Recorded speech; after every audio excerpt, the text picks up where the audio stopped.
Hi everyone, you are watching physics class. We have completed the first unit, Nature of Physical World and Measurement. Let me recall the topic we have revised. Also, we can see some of the common practical units. Okay, so in this unit, Nature of Physical World and Measurement, beginning we have seen Science Introduction. So under the Science Introduction, we have learned Scientific Method, Physics Introduction, branches of physics, scope and excitement of physics, physics in relation with technology and society, physics relation to other sciences. Next, measurement. In the measurement, we have learned fundamental quantities and their units, derived quantities and their units.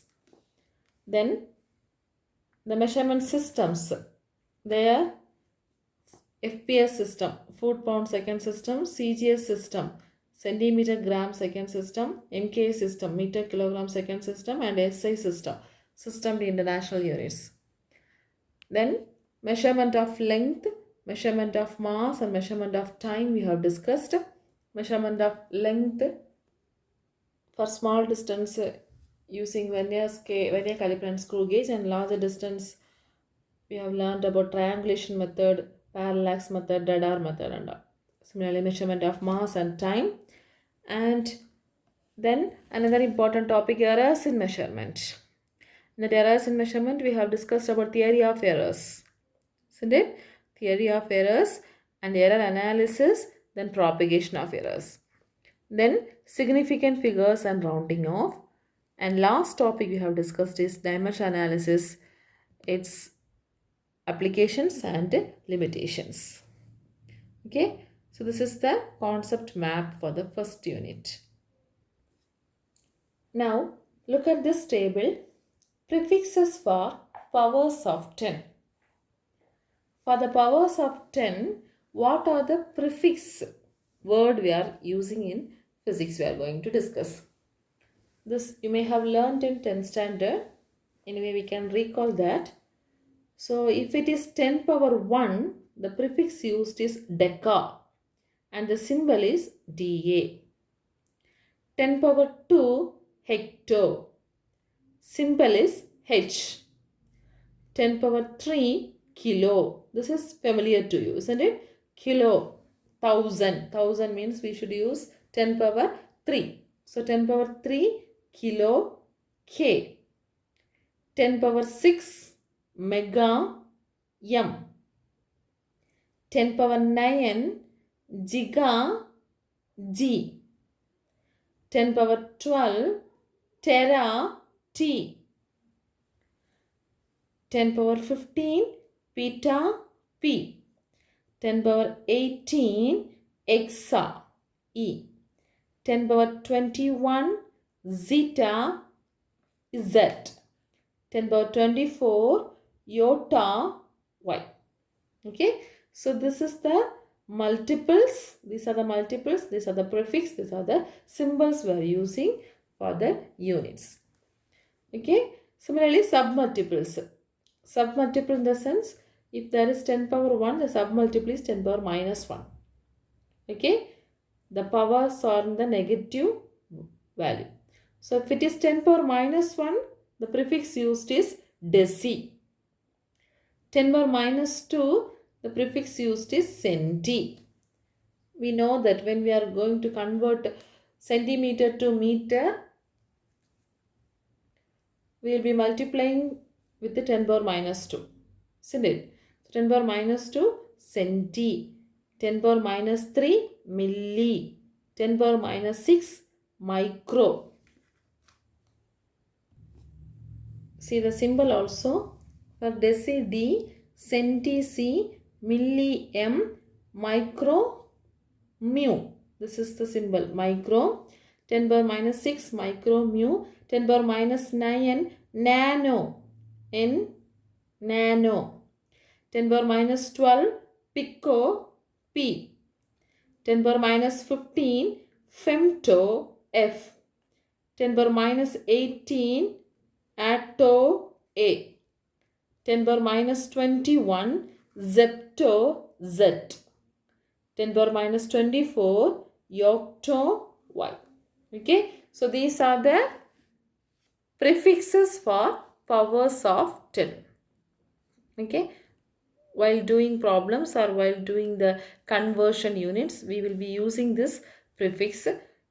The value may given in the prefix format, so that time we have to know what are the multiple or submultiple we should substitute.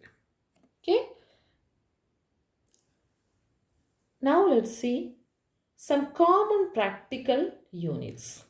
Okay, some common practical units. Fermi, 1 Fermi means 10 power minus 15 meter. Okay, Fermi, we can write it in symbol as 1 Fm is equal to 10 power minus 15 meter. This we will be using very often. And 1 angstrom. 1 angstrom equal to, the symbol is 1 A, and the top there is a small circle. Okay, 1 angstrom equal to 10 power minus 10 meter. Please pronounce it clearly. Many of you will pronounce as 1 Armstrong, 1 Armstrong. It is not an Armstrong, it is an angstrom. Okay, angstrom. 1 angstrom is equal to 1 A. This is a symbol. The top there is a small circle. So that is equal to 10 power minus 10 meter. 10 power minus 10 meter. Okay, so 1 now. This is the unit of wavelength. We will be discussing this in higher secondary second year. Then 1 nanometer. Now only we have discussed the prefix for 10 power minus 9 is nano, isn't it? So 1 nm. Nm means nanometer. That is equal to 10 power minus 9 meter. Next, 1 micron. 1 micron means 1 micrometer. 1 micrometer, that is equal to 10 power minus 6 meter. The next one light year. This you may have learned in the lower classes. 1 light year. What is meant by 1 light year? It is the distance traveled by the light in vacuum in 1 year. Do you remember 1 light year? The distance traveled by the light in vacuum in 1 year. So 1 light year is equal to 9.467 into 10 power 15 meter. 1 light year is equal to 9.467 in 10 power 15 meter. Very important value. 1 light year means the distance traveled by the light in vacuum in 1 year. That is equal to 9.467 in 10 power 15 meter. Next, 1 astronomical unit. 1 astronomical unit, that is the mean distance of the earth from the moon. The mean distance of the earth from the moon. Earth from the sun. Sorry, earth from the sun. 1 astronomical unit means the mean distance of the earth from the sun. So that is represented by the symbol 1 AU. That is equal to 1.496 into 10 power 11 meter. 1.496 into 10 power 11 meter. Okay. Next, 1 parsec. Actually, this and all will comes in the measurement of length. Okay. So 1 parsec. 1 parsec means parallactic seconds. Distance at which an arc of length 1 AU. 1 AU subtends an angle of 1 second of arc. Distance at which an arc of length 1 AU subtends an angle of 1 second of arc. This we will be discussing like angular position method. Okay. 1 parsec is equal to 3.08 in 10 power 16 meter. 3.08 in 10 power 16 meter, that will be equal to 3.26 light year. 3.26 light year. Are you able to understand? So we have seen some of the common practical units. Fermi, angstrom, nanometer, micron, light year, astronomical unit, parsec. Okay. Now let's see some book bag questions. Objective type questions. Some of the questions I have discussed in the interactive section. Now short answer questions. Briefly explain the types of physical quantities. This short answer questions will come under 2 marks and 3 marks. Okay. Briefly explain the types of physical quantities. For this the answer is in page number 7. It is there. That is physical quantities are classified into 2 types. From here to fundamental quantities and derived quantities with examples. Okay.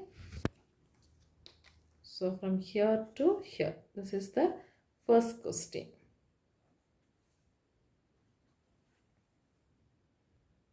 In the old book it is page number 7.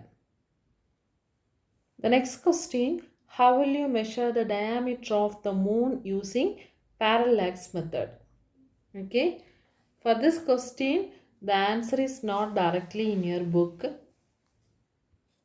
In your book, the measurement of distance of the moon is given. So here they are asked to calculate how will you measure the diameter of the moon using parallax method. For this, I am giving the answer. You can note it. This is the answer. So this is the diagram. This shows the surface of the earth and this shows the moon. So this is the diameter. Okay, this is moon diameter. This shows the surface of the earth. So answer you can note it. O, observation point on earth. D, diameter of moon. An astronomical telescope held at O is focused on the moon. The image is observed into soon of a circular disc. The image is observed in the form of a circular disc. So from this one, with the astronomical telescope, it forms as a circular disc. Angle AOB equal to theta. Angle AOB equal to theta. Yes, the average distance between moon and the surface of the earth. Okay. S is the distance between the moon and the surface of the earth. As S is very large compared to the diameter D of the moon, the diameter of the moon is considered as a circular arc of radius S. So the formula is D equal to S into theta. D equal to S into theta. Hence D can be calculated when S is known and O is measured. Are you able to understand? S is very large compared to the diameter of D of the moon. Diameter of the moon is considered as the circular arc of radius S. Look at this picture. Here this S is comparatively large than D. So we can consider the diameter of the moon as an arc. Diameter of the moon as an arc. Okay. So this distance we can calculate by multiplying this distance into this angle. This distance into this angle. So S into theta. S into theta. So if we know the value of S and theta, we can find out the value of distance, so diameter of the moon. Okay. Next question is write the rules for determining significant figures. It is given in page number 28, rules for counting the significant figure. Okay. From here to here. 7 points. Rules for counting the significant figure. Mostly they will be asking how to the number. Finding the significant figure of the given number. Anyway, you should know the rules also. Next, what are the limitations of dimensional analysis? The previous class I have explained. Usually the question will be asked as uses and limitations. If so, you have to write uses and limitations. Anyway, the limitations of dimensional analysis are given in page number 34. Okay. So 5 limitations are there. 5 limitations are there. This number 4.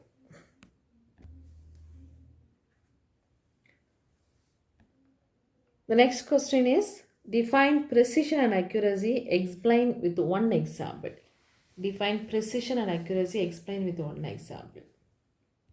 It is given in page number 18. That is the theory of errors heading. First, it is mentioned accuracy refers to how far we are from the true value, and the precision refers to how well we measure. Okay. Then any one of the example you have to write. So in accuracy and precision in your book, I think 4 examples are given. So first paragraph is given as one example. This paragraph is one example, and next this paragraph is another example.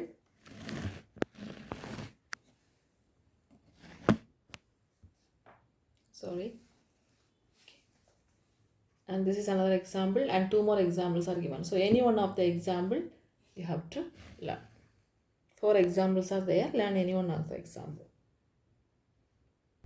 4 paragraph, 4 examples. We should know if a measurement is precise, that does not necessarily mean that it is accurate. However, if the measurement is consistently accurate, it is also precise.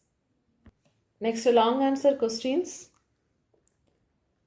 Here, explain the use of screw gauge and vernier caliper in measuring the small distances. This is in page number 12, measurement of small distance using screw gauge and a vernier caliper. You don't want to draw the diagram, only this part. Usually, the long answers, 5 mark question. So 5 mark question, first question here, it is 2 parts are there. First question, screw gauge and vernier caliper. Second question, write a note on triangulation method and radar method to measure larger distance. This is in page number triangulation method for the height of an accessible object 13, page number 13. From here to here, the diagram. And the next one is radar method. From here to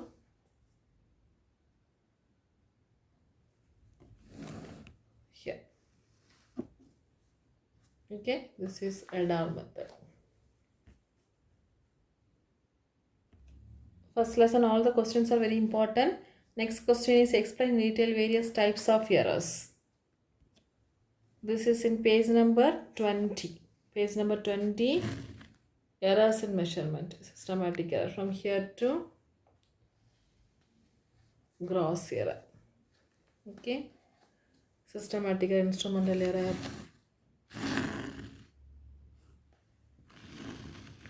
random error, and gross error. Next question is what do you mean by propagation of error?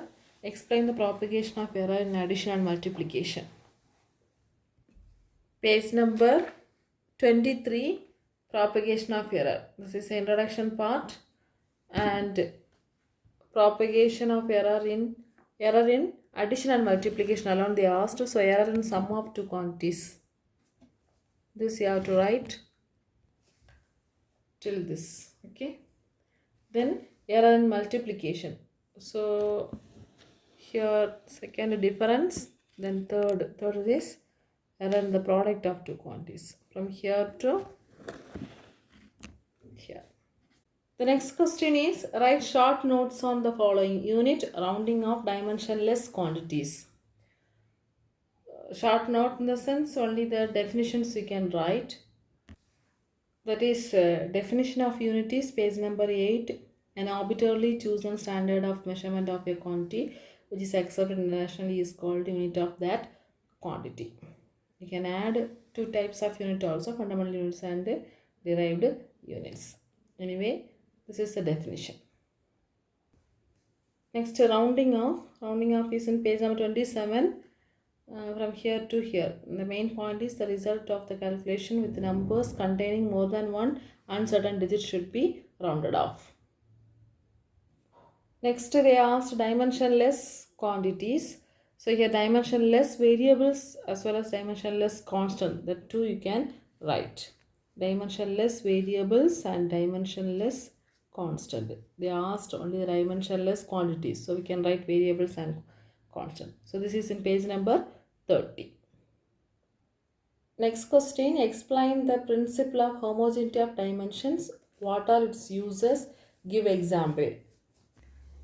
This is in page number 30. What are principle of homogeneity of dimension? So this is the principle of homogeneity of dimension with the example. And they asked uses also. So these are the three uses of dimension analysis. Okay. And give examples they asked. So actually one example is enough. Already we have mentioned here v equal to ut plus v square equal to u square plus 2as. That example alone you can write. They asked specifically the examples for different uses, that is separate question. Already I explained example 1.12 and 1.13 and so on. So specifically if they ask problems, that you can write. Otherwise just principle of homogeneity of dimensions and use of dimension analysis. One example, any one example you have to write. At least this example is enough. Okay students. So book back questions I have marked today. Don't focus only the book back question. Learn all the questions, all the concepts. Okay. Objective type questions in the interactive session we will discuss. So please make sure that the first unit has been very thorough. If you have any doubt, you can share in the interactive class. Okay, students, study well. Thank you.